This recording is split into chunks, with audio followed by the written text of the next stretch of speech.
Right, hello and welcome to another episode of the Blues Focus podcast with me, your host, John Graham. Thank you so much for taking the time to download and at bluesfocuspod.co.uk. It's got all of our recent podcasts you can search, and please subscribe to the mailing list, which means you'll never miss a pod in the future again. The last one we dropped, we said we would have a special guest, and here he is. Ex-Blues manager, took charge of the mighty Blue Noses for 116 games. Lee Clark, welcome to the pod. Thank you so much for joining us. Thanks for the invitation, John. Good to speak to yourself and the supporters out there. Yeah, fabulous. And as ever, Tom Oxland with us to provide the insights, some stats around, Blues and what we're about, where we are now. And it'd be really good to, as we go through the pod, to get Lee's take on, I guess, where Blues are now. He's very much, well researched on Blues and how they're going at the moment, and I guess what the future brings. But I think what I want to do with the pod is, I mentioned to Lee just before we went on air, is Lee was a fantastic footballer. We were a similar age. And I think for a lot of Blues fans out there, maybe a little bit younger than me, that have been maybe watching Blues when Lee was in charge a few years ago. But Lee, I think it'd be really good to understand. So how did you get into the game? When did it all start for you? A long time ago, John. Obviously, as a young boy, 5, 6, started kicking the ball around the street and in the east end of Newcastle, where I was from. And it became how I first got my break at school, and the school team was a little bit of luck, really. I was just kicking the ball around in the playground at school. I was only 6, and the school team was an under-11 team. And the PE teacher, Mr. Horrocks, doubled up as the football teacher, asked if I had any boots with us because he was short of 1 or 2 players in the team for a game that night after school. And I only lived 2 minutes from the school, and I said I didn't have any boots, but I could quickly get home and get them. So he said, go do that. And so I got home, got me boots, and I was one of the substitutes. Like, obviously the team was 5 years above my age group, and he put us on the pitch. And then after that, I used to play every week. I started in the team. So, and then it just a couple of weeks later, I was playing in a game, and some guy came along up to us to ask what, if I would be interested in joining, which is obviously up here in the northeast, and I don't know how big it is down that area, but the famous Wallsend Boys Club, that had produced many fantastic footballers of all levels, international all the way through. Lots of lads went on to have great football careers. But he obviously didn't realise my age, and they were the same, and they were under 11 as the youngest team there. But the rules for the Northumberland FA for a boys club team was a bit different. You could only play for a team that was 2 years above you. So I had to really be 9, but they still took us into training. I'd done all the training with them. And then obviously they start putting us in the team, but I didn't realise this until later years. They used to put us on the team sheet as somebody else, because obviously I couldn't be Lee Clark, the 6-year-old. So they put me down as somebody else. And there was one game where the manager didn't pick us, and I was really angry, and he was trying to explain, and he did explain to us that there was a representative of the Northumberland FA at the game, so they couldn't put us on the pitch, because if there had been any questions asked, the boys club would have got in trouble. Really understanding all that, all the rules and regulations. So yeah, so that's how it started, and progressed onto the city team, Newcastle City Boys, and obviously continued to do well with the teams at Wallsend Boys Club. So I had the school team, had the city, had Wallsend, and then into the county team, Northumberland FA, and then obviously at 14, going on to 15, I was captain of England schoolboys that season. So I was playing football most days. When I wasn't playing 11-a-side, I was at Wallsend Boys Club playing in the 5-a-side leagues there. So it was 7 days a week, and it was non-stop. And then some weekends where I'd be playing 2 or 3 games in one day for various different teams, and it just took off, really. And I'm a Newcastle United fan. I used to go and watch the pitch, it seems. And one, you don't understand what it takes, but two, you don't think it's possible for just someone from the east end of the city and a tough part of the city, rough. You know, it was never easy for the family there. But so you never think that. You think that's just down to other people getting that opportunity. But as I progressed, and then, you know, when I was round about 12, about 11, I got called into the Centre of Excellence, which is equivalent to an academy now at Newcastle. And then as I progressed up until 14, you can sign schoolboy forms for a club then, or you could then.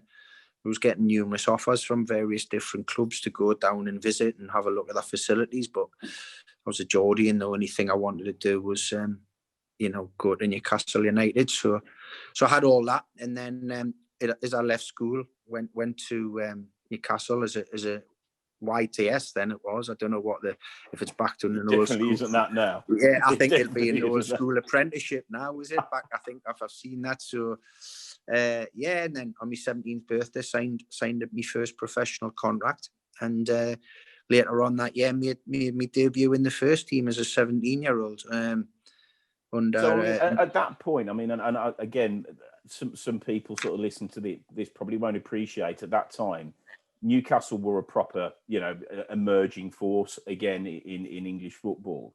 So for you to come in as a 17-year-old, and I guess, you know, a lot of your mates should be knocking around with from school, probably all Newcastle fans. And as you said, you were probably, you know, one of the chosen few that got to sort of, I guess, live the dream. How was it for you on a personal point of view? From, I guess you were living and breathing football anyway, but for really, like you said, you can't imagine it's going to happen, and it does happen. So what was the impact on you? Were you just sort of fully focused on football, or was there sort of like things that could maybe, I guess, influence you off the pitch? How was it? How were your mates? How did all that sort of go? Well, listen, as I've already touched upon, I came from the East End of Newcastle, and we didn't, and it wasn't an affluent area at all. It was, you know, council houses, but it was a great, you know, area to grow up. Everyone was friendly. The parents were friendly with the neighbours. All the children played alongside each other. You know, were never without the ball. I was very popular because I was mainly the lad who had the football. So I was the one that maybe got knocked on the door quite regular. So yeah, it was an unbelievable thing to happen. I mean, my parents didn't drive. We didn't have a car in the family until my older sister was old enough to pass her driving test, and she got herself a little car later on in life. But so when I've made my debut, the club had actually part of me initial early contract, because obviously, as I said, it's quite a tough upbringing that I had. The club moved us out of the area and moved us into to the Wall's End area, still in the east end of the city. And they actually, you know, got us a house there to try and get us out of the area I was in. Because like you said, I had friends who unfortunately had turned to crime later on in life, who unfortunately got involved with drugs, etc. And that was the unfortunate part of that. And football took me away from all that type of stuff, which is I'm really thankful for. So when I got moved, and so I meant to make my debut as a 17-year-old. Obviously, we didn't have any vehicles, and I used to use public transport. So I used to just get the bus. So I got the bus to St James's Park. I got it to Haymarket bus station in the city centre, and I was on my way to play at St James's Park, and I remember the bus driver letting us off with a 50p fare as long as I played well. So he never asked us for the 50p, so I must have played well, because obviously I seen him a few times later, because it was a regular occurrence. And it was weird because I'd be sitting on the bus with like a collar and tie on, first time I'd ever worn that in school, and you were trying to I was sitting upstairs at the back just trying to hide, so people, because obviously there was lots of supporters getting on the bus, but it just turned into bedlam. So it was strange, you know, going on and then being supported by all these people who you're probably sitting on the bus with. Some of them were probably having a pop at us, or some of them might have been celebrating with us. So and then it just progressed really.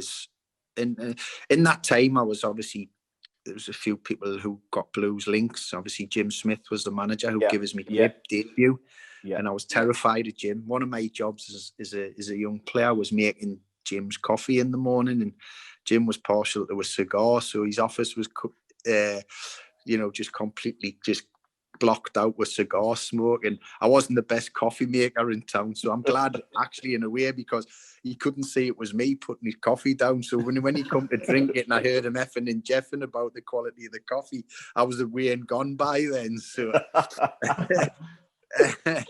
obviously I played alongside Roy Aitken, who was an assistant manager there. Yeah. Roy was we brought Roy in to Newcastle. He was high profile signing. He was the record, and still is, appearance holder for Celtic. He was captain of Scotland. So he was a midfield player. So I played along as a young boy. The two older players was also Kevin Dillon as well. Blimey, yeah. You won't remember him, Tom, but I definitely. Kev was. As I started to watch Blues, he was part of the team that I sort of grew up watching. Yeah. And I think with you, Lee, Kevin really and Roy were like the senior pros who took us under the wing. Kevin did really. I was still keep in touch with Kevin, and he still calls us the youngin. So, and I was like Kevin's like boot boy. I used to have to clean his and Mickey Quinn's boots while I was in the team with them as well. That was part of my duties. So, but they were great senior pros at the time that I was. There was, obviously Mark McGee was in that team, John Burridge, Ray Ranson. These Blues as well. Yeah, so there was so it was amazing. They were brilliant with us. They looked after us. I decided to move on. I spoke to various different clubs: Celtic, Rangers, Villa. So thankfully that one never came off. Yeah.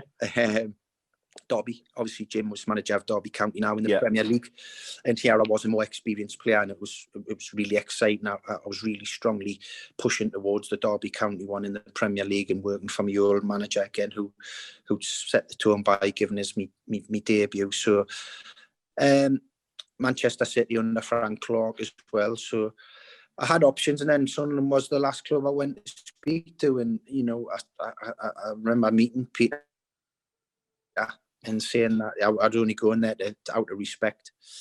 But in the meeting, he took us to Manchester. I met him in Manchester, and he took us to a champagne and an oyster and wine bar type place. So after 3 or 4 bottles of pink champagne, I've now signed a 5-year contract for Sunderland. he did say in the meeting that he could be the manager to get us in the England squad, but I didn't understand how quick he'd work. This was on the Friday. I'd agreed to sign for them. We were going to do the press conference on the Monday and do me signing. They'd agreed the fee with Newcastle. On the Saturday, I was on the golf course, and I got a call from Glenn Hoddle to say I was getting called up in the England squad for the tournament that was in France the year before the World Cup. So I couldn't believe it. I knew Peter said he'd do his magic, but I didn't realise he'd get it done in 12 hours. I hadn't even kicked him, but I hadn't even trained with him. So that was, so I signed for them. But, I was always honest. It also, me 3 children, my oldest one, he was just a baby then. We lived in Newcastle. I was actually closer to Sunderland's training ground than I was to Newcastle's training ground. And I felt it was important for my family. I didn't move away from the area. But what I kept stressing, and Sunderland fans were well aware of this in every interview I'd done or press conference when it was asked, I was a Newcastle United fan. I'd made this decision, for my football career and my family. I still used to go to all the games when I could to watch Newcastle. Yeah. And, there was a bit of friendly banter. It never got beyond that. I'd mix with the fans. I'd go into the pubs around the stadium and have a beer or whatever, if allowed. And I had 2 fantastic years playing under Peter. Really enjoyed him. We had a great team. Me and Kevin Phillips came in around about the same time. When obviously Niall Quinn was still there in the team, some other good signings. And so we had a great 2 years, but once I helped the club achieve its goal, because I went there when the first season of the Stadium of Light, so that was a big thing for the club. They wanted to we were getting full houses, 48,000 in the Championship. Got them promoted. We got to the semi-final of the League Cup God knows what it was called then. It's changed its title so many times. I just identified as the League Cup, so it doesn't. Unfortunately, we got beat by the eventual winners, Leicester, over 2 legs. So, it was success. But one thing I couldn't do at that time was play for Newcastle's biggest rivals in the same league. And once they got promoted to the Premier League, that was going to be the case. And we had to part ways. And so the move to Fulham came about. And you sort of spent a long time with Fulham, and again another promotion under your belt with them, and obviously a few seasons in the Prem. I think it was 4 while you were there. So a big transition moving down to London. Sort of how was that for you? Massive. As I just mentioned, the reason I went to Sunderland was the family, and me and my wife both being from Newcastle, being from the northeast. Never ever thought I'd move to London. So when the move come about, and I went and spoke to them, this was a club with what I would love Newcastle to have now, an owner, what you would probably want the Blues to have now, this type of owner in Mohammed Al Fayed, who owned Harrods at the time, who the day I signed, there was a group that were there, a group of fans who'd set up, a group, and it was 5 years to that day when I signed. They were celebrating because 5 years previous to that, they'd finished 91st out of 92 clubs in the Football League pyramid. Yeah. And here they were 5 years down the line, breaking that transfer record of just under 4 million for myself in the Championship, wanting to get promoted to the Premier League. We'd done it within 2 years. The owner then financed some terrific signings. Edwin van der Sar, Steve Malbronk, all these that came in the Premier League. We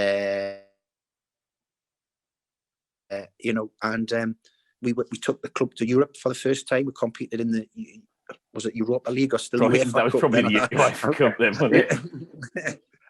We got our highest ever finish at that time. Obviously, Roy Hodgson and his lads overtook us, but we finished 9th in the Premier League. We were actually 3rd, 2 days left of transfer window, and we sold a massive asset, Louis Saha, who had been in unbelievable form. He went to Manchester United, and with only 2 days left, it was really difficult. One, we were never going to replace what Louis was giving us that year, but two, to bring a quality player in to replace him as a striker was going to be difficult with 2 days of the window. Now, we still finished 9th, but who knows where we would have finished, because we were 3rd position at that time. But, the club was built, the infrastructure, the football club, the stadium at Craven Cottage. I mean, the owner, Mohammed Al Fayed, looked at numerous different possibilities of moving us from there, because I don't know if you've ever been down to Craven Cottage, but it's right in the housing estate. They're right on the river Thames. Difficult to try and very costly, and having to get lots of red tape to build on Craven Cottage. I know they're doing it now. The new main stand there is going to be absolutely stunning, backing onto the riverside. But he come up against lots of problems. So he got it to the level he could, maximum of about 28,000, I think. The training facility he was getting improved all the time, was stunning, was so ahead of its time, because if you remember, we had John Tigana, who was, a band of managers in the Wenger, Arsene Wenger, and how he was ahead of the game with the nutrition and the fitness side of it, etc. And our training facility on the back of him coming in was obviously getting, brought forward all the time. Yeah. And the investment in the squad, which was always needed, and we had a real great time. And it's a club that's so close to my heart. I love it. We enjoyed living down there, the family. I still love going back down there to see the people and the fans. Yeah. Got a great reception. I was inducted into the Hall of Fame earlier in the year, earlier last year. So, because I captained them, and it's something that I never ever thought. And then to finish it, so I had 6-7 great years there. Fantastic time. And then obviously went back to Newcastle for a couple of seasons, and then did that sort of transition into sort of first team coach. So how was that for you, going from I guess one of the lads to training the lads and just taking that step away? Was that easy for you, or how did that sort of pan out? I always knew what wanted to try and do. I took my coaching badges really early in my career. It wasn't just a knee-jerk reaction, I'm coming to the retirement. As you said, I went back to Newcastle and finished the dream, really. I didn't think at that stage of my career I'd be going back to Newcastle, but finished the playing days where they'd started. Yeah. And then made that transition. It was a reserve team then. It wasn't under 23, so had the likes of Tim Krul, Fraser Foster, Andy Carroll in me reserve team group at that time, 15, 16-year-olds. And then had the ambition, always wanted to be the number one, so still had this burning ambition. And Glenn Road, I was one of the managers I was working under at Newcastle. He left and I worked under Sam Allardyce for a while. Glenn moved to Norwich and asked me to go there as his assistant. So, see the natural progression for me. Took that job, was there for a year. Terrific club, great facilities, great people. And then got offered the opportunity to become the manager. And you're so right, there's at Huddersfield, and snapped that opportunity and didn't realise it. Obviously had a couple of meetings with the then winner, Dean Hoyle, a local lad at Huddersfield, a Huddersfield Town fan, massive. There was pictures of him in the new stadium. There was pictures from the old stadium, and Dean was actually on those pictures as a fan on the terrace. Done unbelievably well in his personal life and his business life. Decided to buy the club, and I was his first appointment. And went in there was no training ground. We rented some pitches from a university. There was no value in the squad, no resale in the players. It was just a run-of-the-mill League One team, and we decided that we were going to change it. We're going to buy first couple of windows, go and try and bring some up-and-coming young players into the group. Look for a training facility to invest in, and get the product on the pitch right. And we had 2 games in hand. If we had won those, we would have went top. We were in a good run of form. I remember even Danny Wilson, who was manager of Sheffield United at that time, coming in. He was good friends with my assistant, Terry McDermott. And Terry was saying, listen, he's under pressure. And Danny just laughed it off as if to say, you're winding us up, Yeah. We didn't realise we were under that severe and that the next day the axe was going to fall. But so a real strange one. And I think it had an adverse effect when I did eventually go into the meeting with Wolves. I didn't actually need permission of the Huddersfield owner anymore, but I went as an unemployed manager then, and that was the question I kept getting repeated. Why? And there was no reason. I've since found out, there was a link to me being linked to Leeds United under Ken Bates. Obviously Leeds and Huddersfield, big rivals. I didn't put that to bed. I never had any approach from Leeds. As I said to you, I was going to go and ask permission with the owner. I had a fantastic relationship with Dean Hoyle. I was never going to do anything behind his back. So and I think so that there's been stories that was one of the reasons. I don't know. We still keep in touch. I'm still very friendly with him. I was there at the playoff final in the Championship when they got to the Premier League. Enjoyed that day with him.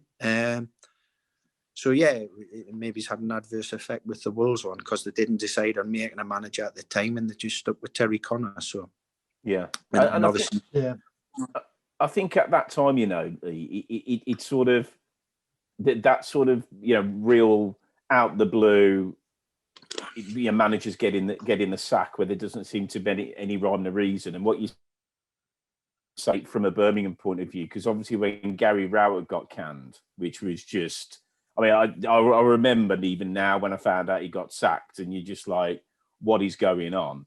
And allegedly it was because he was potentially looking at other jobs, and whether the new ownership that came in thought, well, if he's not committed, then away you go. And again, who knows? There's a lot of conjecture and paper talk, but when things like that happen completely out the blue, as a supporter, you're like, well, what is going on? Because you can't make sense of it, and it's always difficult to get, and it's really good to get that sort of insight into understanding perhaps why those decisions are made, when I guess from the outside looking in, there's just no bloody sense in it whatsoever. But from a Blues point of view, it did open the door to you coming to St Andrews. So obviously when the opportunity sort of was there for you, what did you sort of know about the club? And obviously you played a lot of football in the Prem, so you wouldn't have played against Blues that much.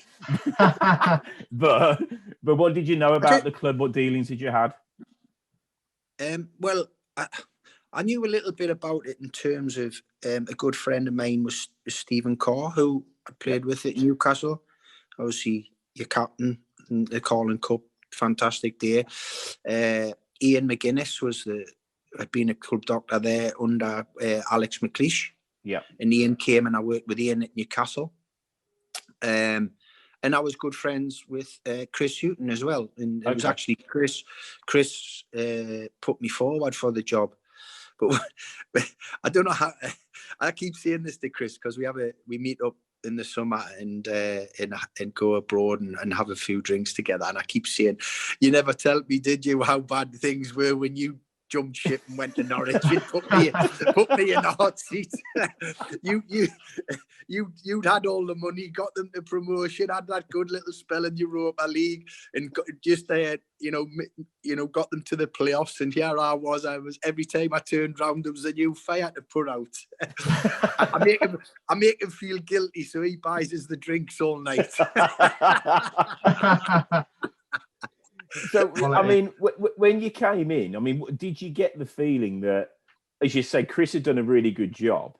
And my thought process was, take them to the next level. Can I be the one who wins the playoffs or gets automatic promotion and gets?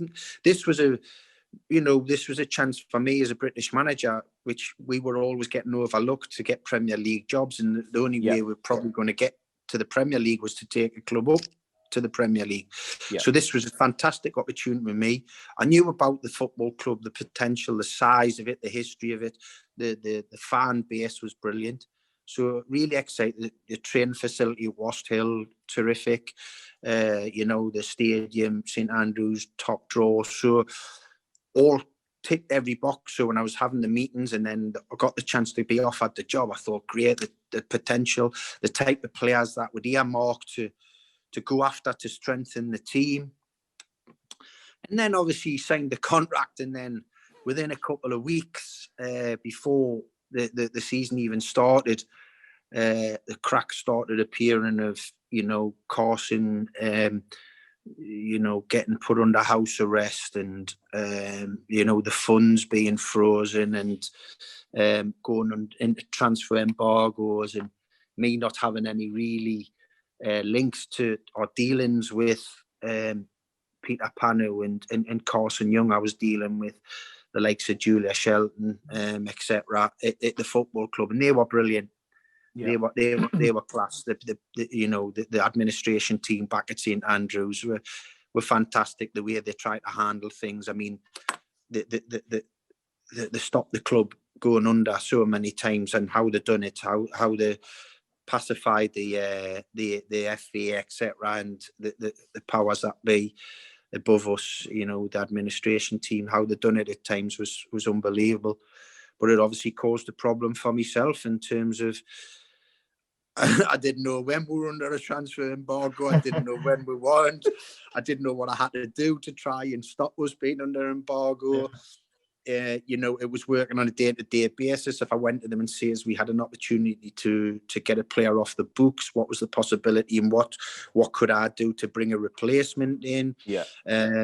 So basically it was, to cut a long story short and make it simplified, if I got rid of player A and he was on, just a hypothetical number, £10,000 a week, if I wanted to bring a player in, he couldn't be on any more than £7,000 a week, for example. So, that was the market I was in.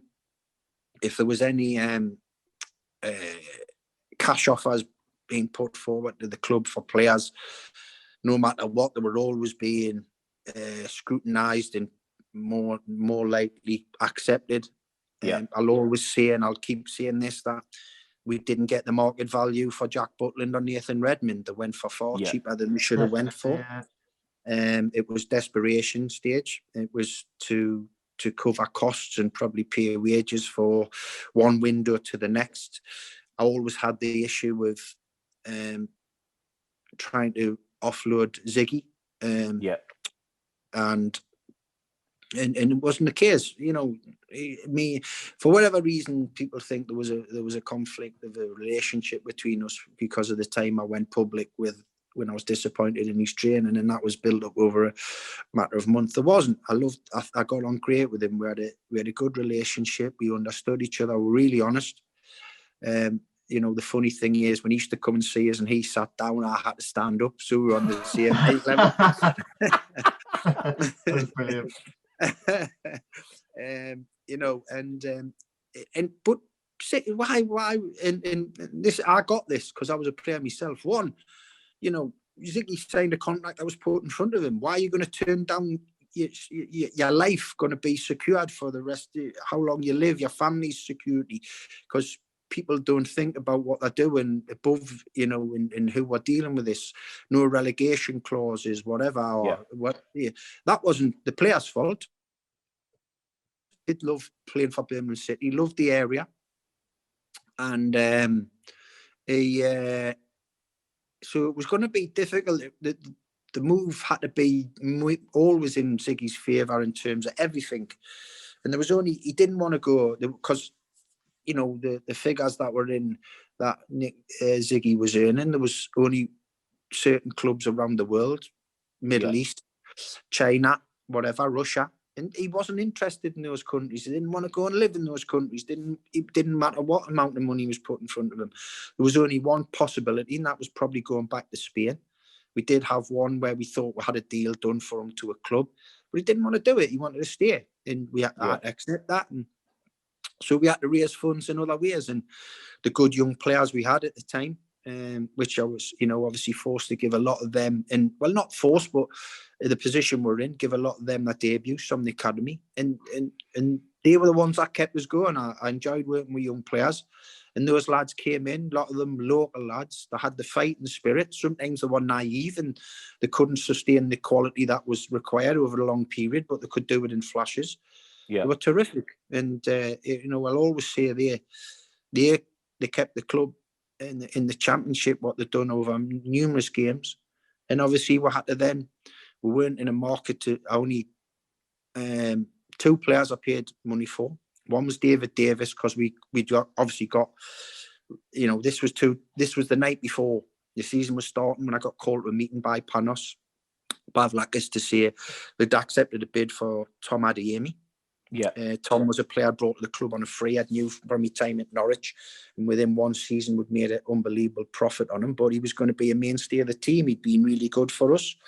And he had the day before the season starting, before the first game, or 2 nights, sorry, before we go to Middlesbrough, being told he's on his way. And they give me a tenth of the money we received to go and find a replacement. So I used that to get David Davis in the club.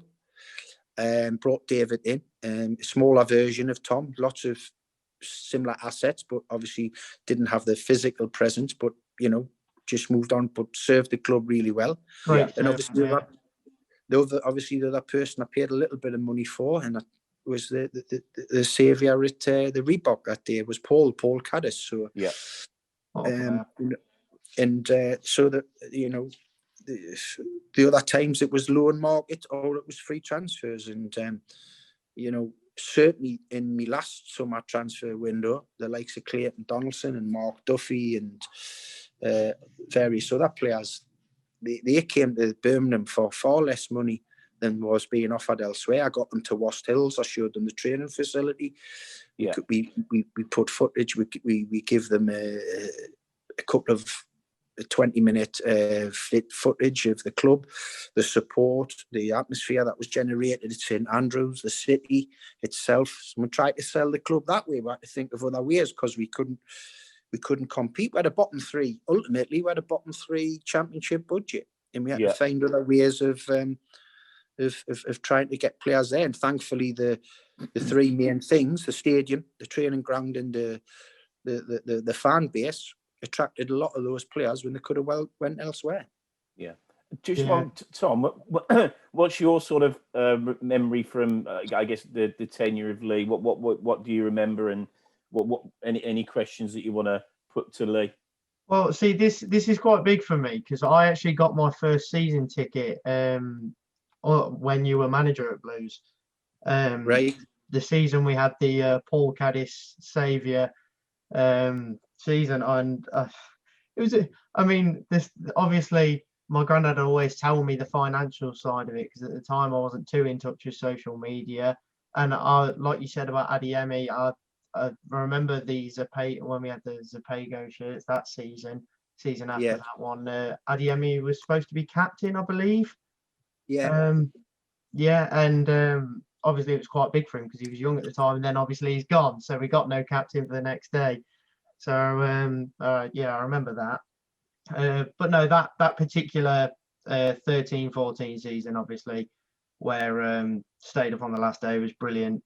And I think the two of my favourite home games that season was Burnley and Derby. They were brilliant home games. I suppose obviously you had that amazing celebration as well. I think it was the Burnley game or the Derby game where you're kicking the borders. It was Burnley, and I'll tell you the reason. I don't know. I think the previous game I must have sat upstairs because I'm quite superstitious, and we'd got a good result. I think we'd won away somewhere, so I thought, right, I'm going to do it. And I sat upstairs at St Andrews to watch the game a bit higher up. And we had some horrendous refereeing decisions. We went 3-1 down in the game to Burnley, if you remember. Yeah. And we had some shocking decisions against us. And the referee's assessor was sitting next to us, and I was asking him the questions, and he was backing the referee up. And I was sitting, and I couldn't take any more. I was furious, so I went down to the touchline. And the lads just carried on fighting. I remember I think that was the day. Was that not the night we ended up having one of the youngest ever starting 11s in the club's history? I think. Probably, with all the youngsters we had out, and they kept fighting. And Kiko Makeda scored 2, didn't he? I think. And we drew 3-3. Yeah. And on the equaliser, I went down the touchline celebrating. On the way back, I started booting the advertising boards out. That was so I didn't start ranting and raving at the officials, and I didn't get a fine. But I nearly got a fine off the club for smashing the advertising holding. So gotta do what you gotta do, haven't you? Yeah. Then obviously that Derby game, Amir Hughes scored that absolute worldie. I think. Yeah. And then carry on. Go on. What I was going to say, that one. What did that finish? The Derby game, was that a draw? Was that one 3-3 all? Or was it 4-4 or something? Was like Nigel Clough manager at Derby that day as well? He might have been. I'm not sure. I think that was towards the end of his time. Yeah. But Lee, just on that, I think that's a really good point. You mentioned like Hughes that came in, and I think we got him. Was he in from Man City from memory? Yeah. Brilliant Rusnak, player. We got him with Albert Rusnak. But what happened? See, if you remember that season, the first part is when we bought Dan Byrne, Kyle Bartley, Jesse Lingard, Aaron McLean. We brought those in as loan signings.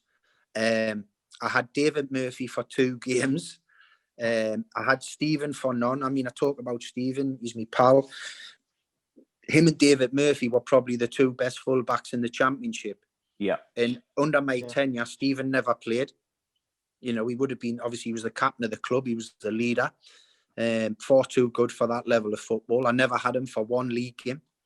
Yeah. And David I had for a handful. And in that season, I remember he played in the 2 games, the Sheffield Wednesday to him and Millwall to him, 4-1 and 4-0. Yeah. 2 convincing results and performances. And to lose them 2 was always going to be tough. In my opinion, the best 2 fullbacks outside the Premier League, and should have been playing in the Premier League.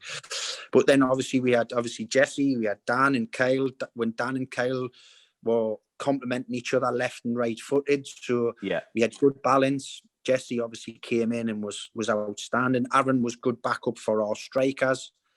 Could play anywhere across the front and done some, we mainly used him from the bench.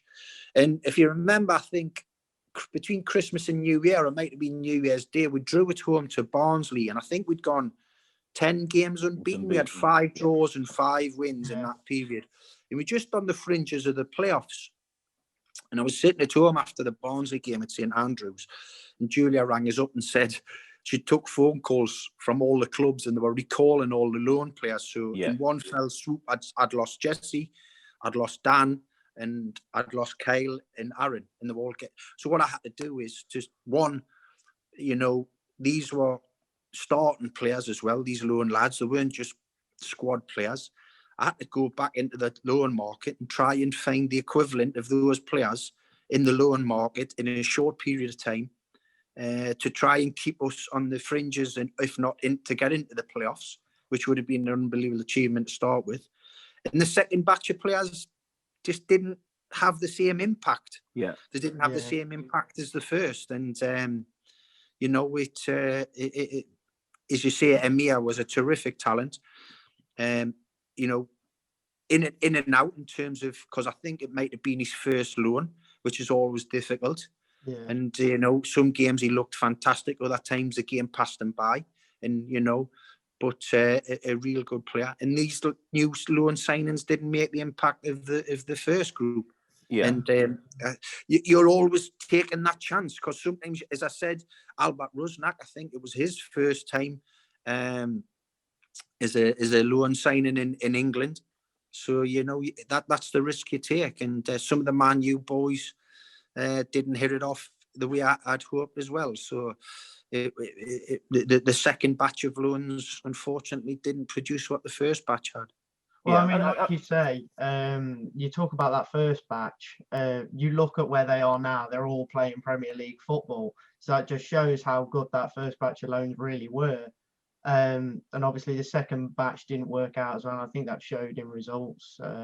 Obviously, yeah, of course, because we went from the outskirts of the playoffs and then into a relegation battle and being saved on the last day. So it tells you.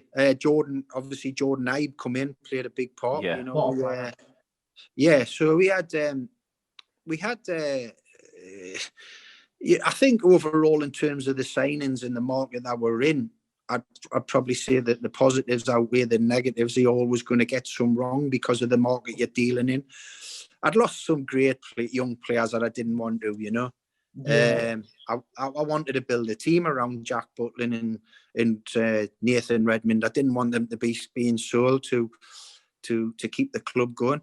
I wanted them to be them, even though they were so young. I wanted them to be the mainstay. And then we had, obviously, young Damari came through. He came from nowhere, because I think he only played about 2 under-23 games. Richard Beale, you know, a very valued member of staff, knew Damari from a young age. And I seen him play for the youth team. Then I seen him play these 2 games max for the under-23s. And I knew straight away, get him in with us. And obviously that debut we made that night again, down to 10 men and getting a 4-4 draw. We lost on penalties. Damari was fantastic, and we never took him out the first team after that. And as I said, my time there, I've got with a lot of pride about the young players, even the ones who, you know, your Mitch Hancocks, your Callum Riley's, who Callum I took on to Bury with us and made big impressions with us, because their attitude and their willingness, that desire for the football club was really a breath of fresh air for me in tough periods, and they kept us going for long periods. Yeah, definitely. And just from my point of view, and you know, where we are now with a couple of days left of this transfer window, and on previous pods we've been sort of scratching our heads to say, well, what do we need that's really going to, I guess, improve where Blues are at the moment. And we've sort of said maybe centre half and striker. But the one thing I think, which is definitely, and it's been really good to get some insight into the players that you brought in, Lee. What was the method behind it? Because I'm a big believer in sort of money ball and stats and getting players in and everything else. And I think the current regime may be a little bit devoid of that, but that's probably another argument. But I think your strike rate on getting loan players in, identifying talent, and I would totally agree, and I've got it in my notes, the Burn-Bartley combo was insanely good.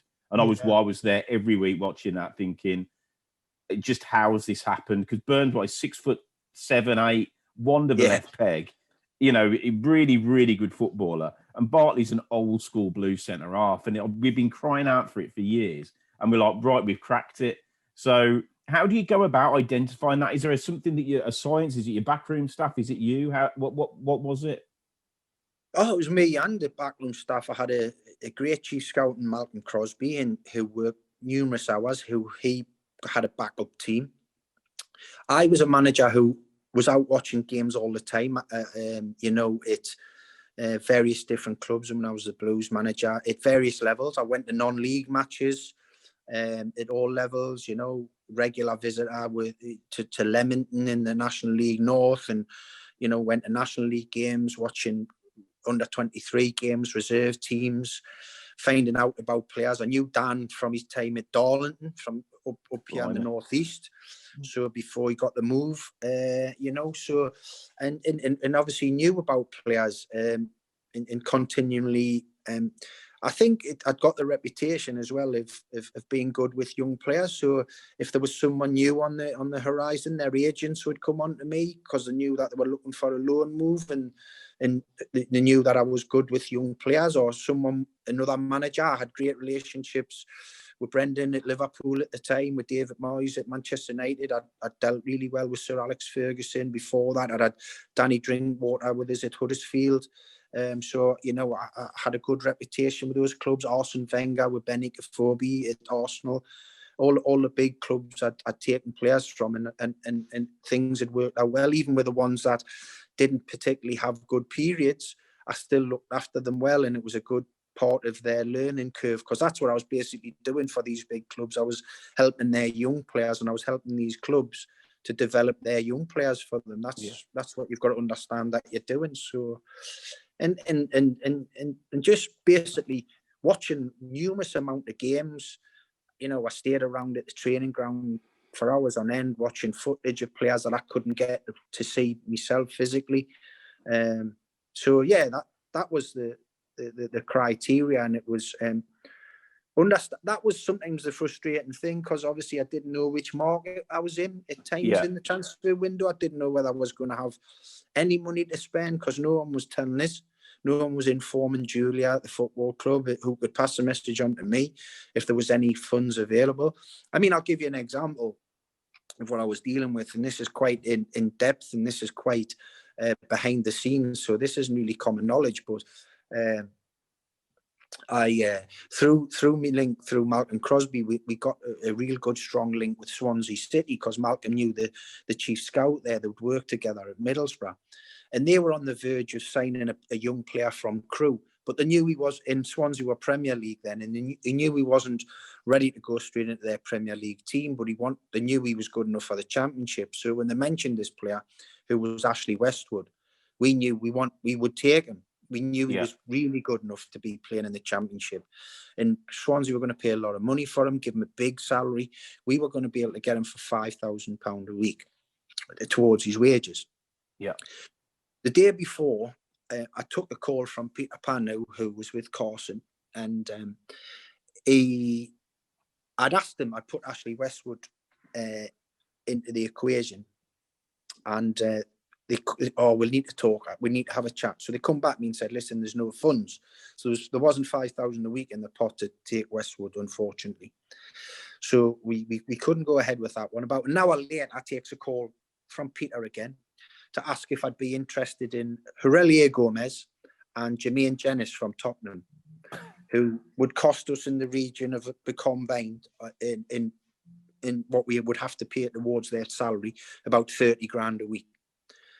Two players, one, Aurelien Gomez, I didn't need because I had Jack Butland, and I was prepared to give Jack his chance in the Championship. I'd seen Jack very closely at Cheltenham on loan, because while I was Huddersfield manager, I had a player on loan at the same time, so I knew what Jack was about. So I was really excited to have him and give him his chance in the Championship. So I didn't need a Aurelien Gomez. And their thought process was, we'll just bring him in and make him number two. Well, the reason Aurelien Gomez wanted to leave Tottenham was because he was number two. Yeah. Why was I going to bring a top-class international keeper in who's going to be unhappy and make problems for me when I had a top young keeper? Yeah. And Jermaine, for a terrific footballer he was come towards the end of his career, and he was having numerous injury problems, and it was going to be a risk. So here I was asking for a player for Ashley Westwood from Crewe, who obviously Peter Panu and Carson Young didn't know.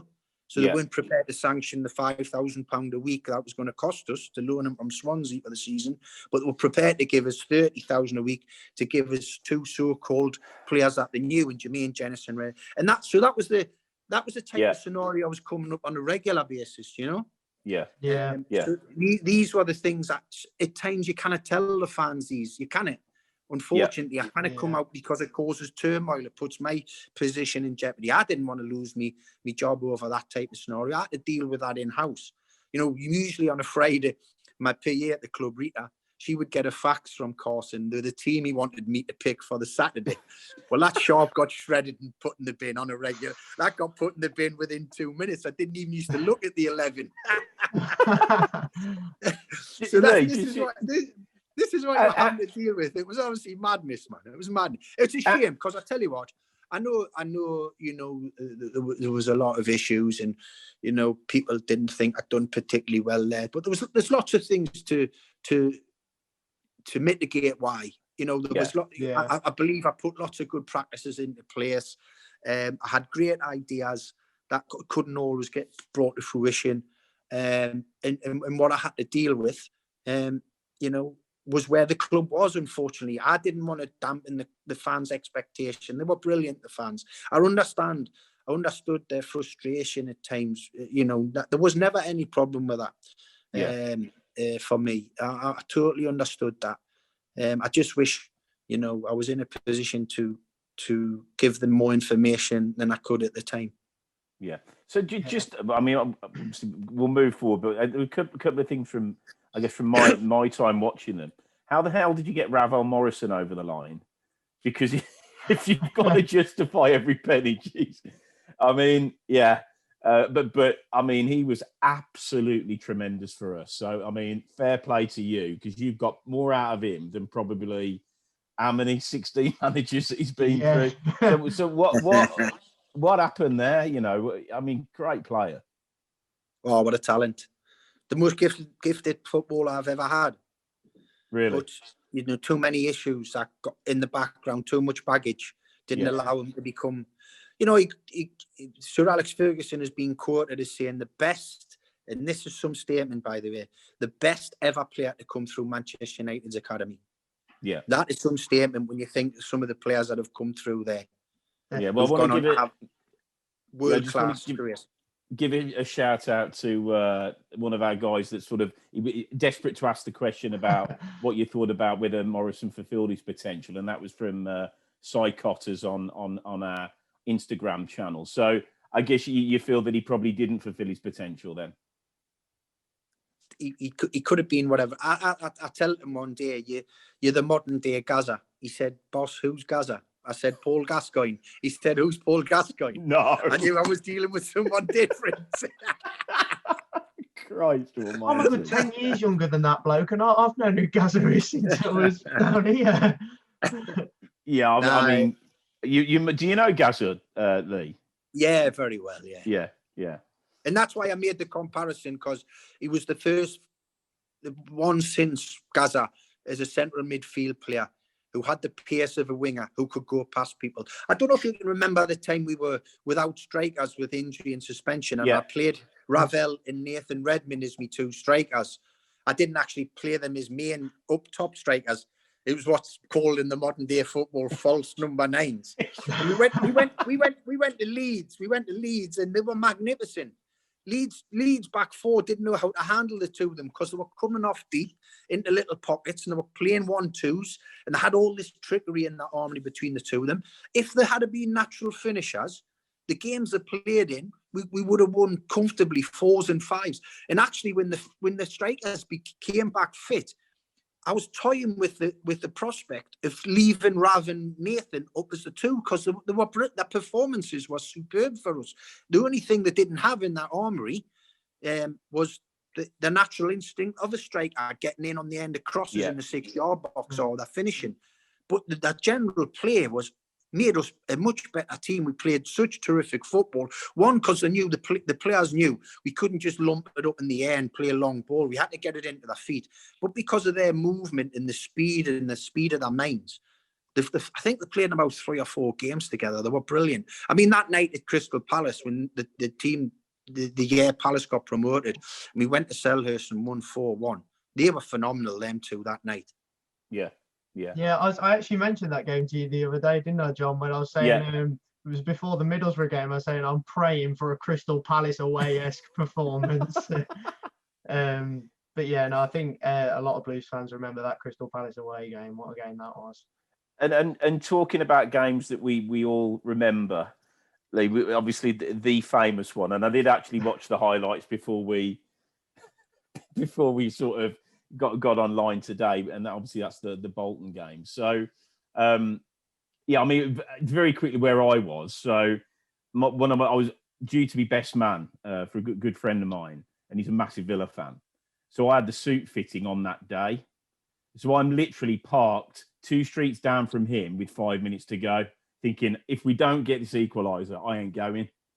And and obviously, Cadiz obviously got the equaliser and straight on his drive. And I won't repeat what I said, but yeah, I'll just never forget that day. But from your point of view, what just the build up and the game, what do you remember from that day?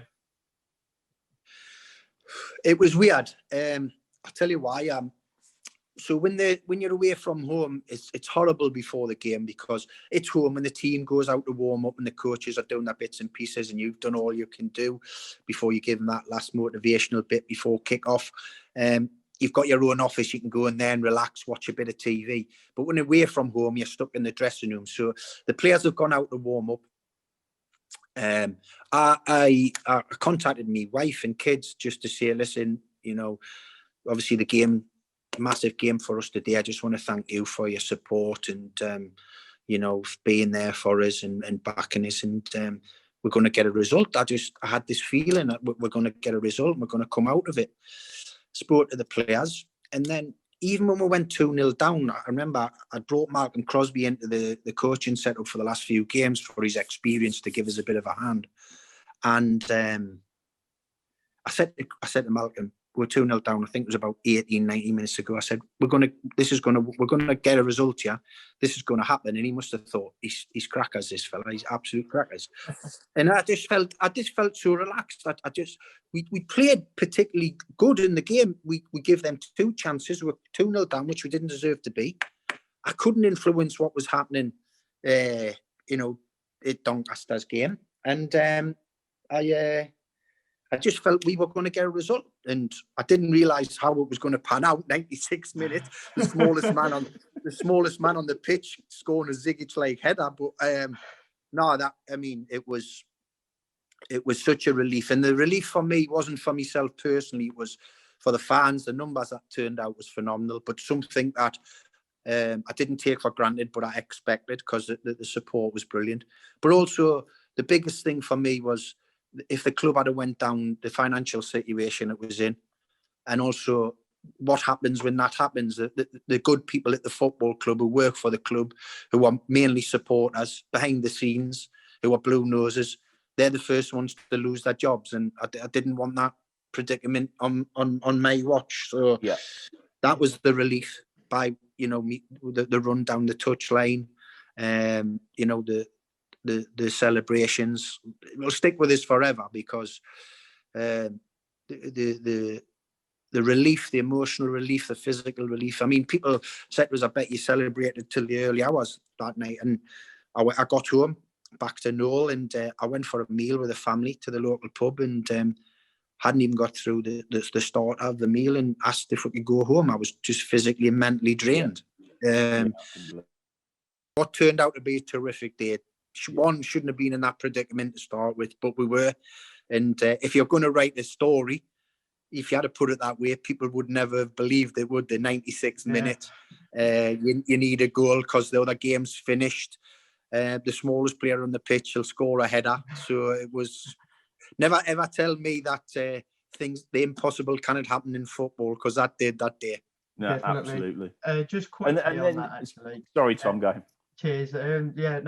I read an interview. I can't remember who it was with, but it was one of the players on that day, and he said that you'd got in touch with their families and got them to make a video for them and stuff, and you hauled them in, and apparently some of the lads were, almost in tears or crying or whatever.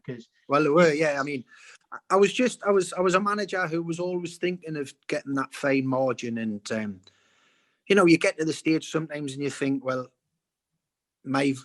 you keep hearing the same voices and the same messages, and how am I going to get one last unbelievable, huge effort out of them? And I decided, I went to my staff and I said, this is the idea I've got. And we got our staff to contact the families, the mums, the dads, the wives, the girlfriends, the children. And we got a video of them. And the usual team meeting in the hotel before we departed for the ground. Every player was in there who I'd got in. I says, come down early for the meeting. I think they thought it was going to be me going on about tactics and all that. And this game wasn't about tactics. It was about fighting spirit and heart. And I played this video and it was so emotional